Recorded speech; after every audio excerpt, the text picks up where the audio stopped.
I think one thing that's really important to discuss when you're evaluating prospects are letting them develop at their own pace and their own speed as far as the progression of the training. There are certainly some benchmarks that as a trainer I like to see certain times of the year horses performing certain fundamental techniques and maybe maneuvers and whatnot. But I also think it's important to treat each horse as an individual and to ride them all as individuals, to tailor the training program to the individual horse. I think horses are a lot like people in that they don't all learn the same way. I think some are more audible learners, some maybe, in some respects, a type of visual learner.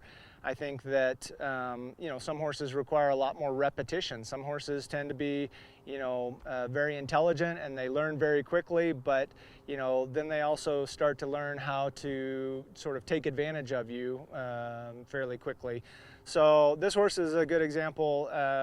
We had to give him some time off over the winter, so he's not exactly where I like to see a 3-year-old in my reining program this time of year, but the important thing is we really like this colt and we love our horses and we want to make sure we do right by the horses. So we're not going to force the issue. We're not going to try to force him to catch up. We're going to allow him to develop at his own pace, and obviously we're going to challenge him and we're going to expect a lot from him in some circumstances, but we also know that if we're being good horsemen and we're doing the right thing by the animal, then we don't want to put them in a position to get injured or to get mentally fatigued to the point where they don't want to do their job anymore.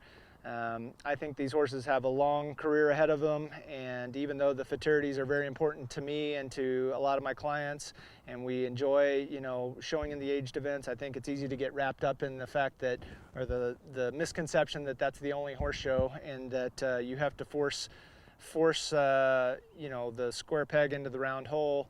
So I think it's important to remember that there are horses that may look great in January of their 3-year-old year and may not be performing as well as you expected by June of their 3-year-old year.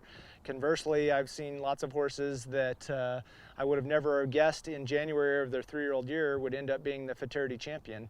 I've even seen a few that didn't look like they were going to be much in August of their 3-year-old year, and they went on to be really successful. So it's important to make sure that you don't put your horse or yourself in a position to fail if it's not necessary. I think the worst thing you can do is to, put so much pressure on these horses that, that they don't want to do their job anymore or that they physically break down. So we're going to make sure that we do the right thing, and we expect this horse to have a bright future and a long career, and we're hopeful that that will include the futurity at the end of his 3-year-old year. But if not, we know we have a lot of other horse shows left to go to, and that he has the chance to develop properly and develop at the rate that is appropriate for him. So that's the game plan.